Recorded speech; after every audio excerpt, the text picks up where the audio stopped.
करना पड़ेगा कि एक फसल की कुर्बानी की जरूरत पड़ी तो खड़ी फसलों में आग लगानी पड़ेगी, हटाओ। सरकार गलत फैसले ले रहा है कि किसान फसल कटाई पे गांव आएगा। अगर ज्यादा बकवास सरकार ने करी तो कसम खाएगा ये किसान खड़ी फसल में आग लगाएगा अपनी। एक फसल की कुर्बानी देंगे तो 20 साल तक किसान जिंदा रहेगा। पानी का तो वो नहीं, उसका नहीं हमने सही मानते। पानी तो चलता रहना चाहिए, पानी बिना तो सब कुछ बेकार हो जाएगा मामला।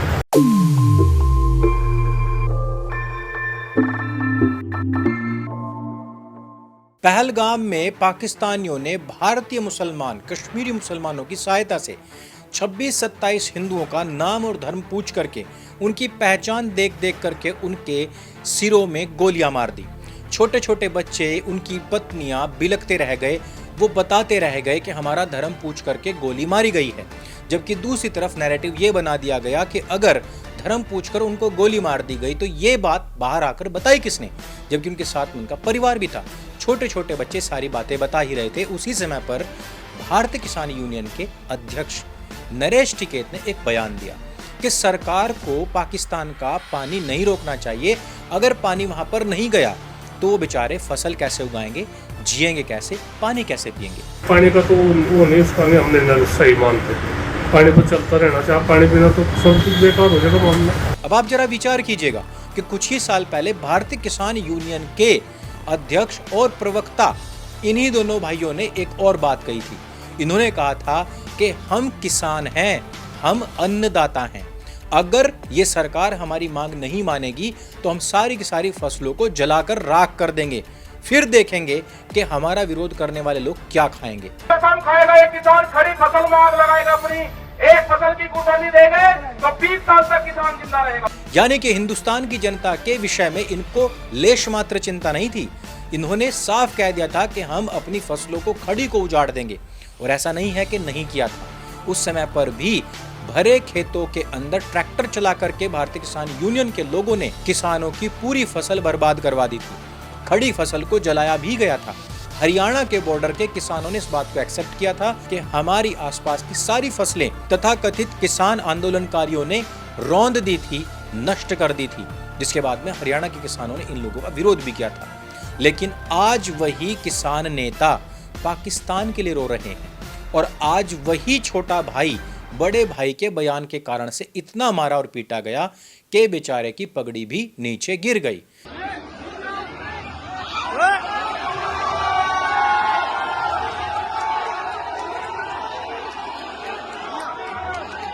हालांकि मैं किसी प्रकार की हिंसा के विरोध में हूं, लेकिन इस प्रकार का दोगला रवैया क्यों आखिर कि जहां एक तरफ हिंदुओं का नाम पूछ पूछ करके गोलियां मार दी गई, उस पर आपकी संवेदनाएं बाहर नहीं निकली, जबकि दूसरी तरफ आप खालिस्तान का सपोर्ट करते हैं। आप खालिस्तान की नींव रखने वाले भिंडर वाले को संत बताते हैं।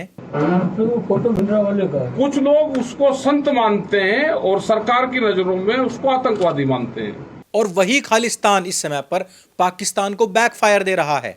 खालिस्तान के बड़े बड़े नेता इस बात को कह चुके हैं कि यदि भारत पाकिस्तान की लड़ाई होती है तो सिख हिंदुस्तान का साथ ना दें, और खालिस्तान जो है वो पाकिस्तान के साथ में खड़ा हुआ है। ਅਸੀਂ ਪਾਕਿਸਤਾਨ ਦੇ ਨਾਲ ਇੱਟ ਵਾਂਗੂ ਖੜੇ ਆ।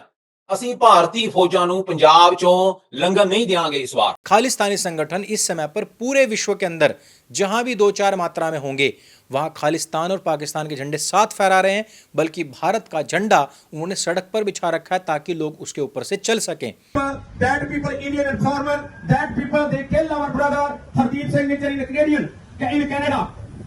इसी खालिस्तान को सपोर्ट करने के लिए टिकैत खानदान एक समय पर एक हुआ था, वो भी भारतीय शक्तियों के खिलाफ खड़े होकर के। लेकिन वही टिकैत आज खुद अपनी मेडिसिन चख रहे हैं।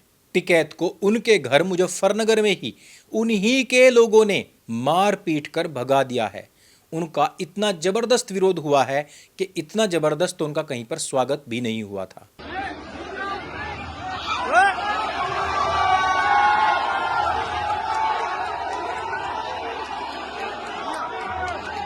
तो राकेश टिकैत जी की पूरी राजनीति के विषय में थोड़ा सा जान लेते हैं। वैसे अगर देखा जाए तो इनके जो पिताजी थे वो बहुत अच्छे आंदोलन किया करते थे, किसानों के हित में काम करते थे। लेकिन स्थानीय लोग और इनके साथ में पूर्व में काम करने वाले लोगों ने जो खुलासे किए हैं वो बहुत ही चौंकाने वाले हैं। उन्होंने बताया कि किस प्रकार से आंदोलन के नाम पर बाद में इन्होंने अपने घर भरने शुरू कर दिए। इन्होंने आंदोलनों को ब्लैकमेलिंग का जरिया बना लिया था। कभी के समय में इनके पास में बहुत ही थोड़ी सी जमीन हुआ करती थी, जो कि महेंद्र सिंह टिकैत के बंटवारे में आती थी। महेंद्र टिकैत वास्तव में किसानों के नेता कहे जाते थे, लेकिन बाद में पगड़ी रखी जाती है नरेश टिकैत के सिर के ऊपर। नरेश टिकैत भी वैसे व्यवहार से देखा जाए तो बहुत ही सीधे साधारण से व्यक्ति हैं, लेकिन राकेश टिकैत के संपर्क में आने के बाद में उनके अंदर भी कभी कभी इस प्रकार का कीड़ा जाग जाता है। नरेश टिकैत वैसे अपने गांव में ही रहते हैं, बहुत ज्यादा लोगों के साथ मीटिंग नहीं करते, इधर उधर ज्यादा घूमते नहीं हैं। वामपंथियों का कीड़ा जो सर्वाधिक काटा है वो राकेश टिकैत को ही काटा है। राकेश टिकैत पूरे भारत भर में घूम घूम करके ऐसे लोगों को एकत्रित कर रहा था। ऐसे में पिछले किसान आंदोलन के समय पर इन बातों के खुलासे हुए कि किस प्रकार से थोड़ी सी जमीन जो महेंद्र टिकैत के बंटवारे में आती थी वो आज सैकड़ों बीघे में तब्दील हो जाती है, जबकि दोनों भाई अधिकतर समय किसी ना किसी आंदोलन या धरने पर ही बैठे रहते हैं। दूसरी बात कि इनके नाम पर गाड़ियों और ट्रैक्टरों की एजेंसीज कहां से आई, उससे भी बड़ी बात कि इनके नाम पर पेट्रोल पंप्स कहां से आए। आज इनके बच्चों के नाम पर बड़े बड़े ठेके छूटते हैं, अर्थात एक छोटा सा किसान परिवार आज इतना बड़ा ठेकेदार कैसे बन गया। इसके पीछे कहीं ना कहीं आंदोलन रूपी हथियार को ब्लैकमेलिंग का जरिया बना करके ही इस्तेमाल किया गया है। आज राकेश टिकैत वामपंथी इस्लामिकों और साथ ही साथ खालिस्तानियों के एक टूल मात्र बनकर रह चुके हैं।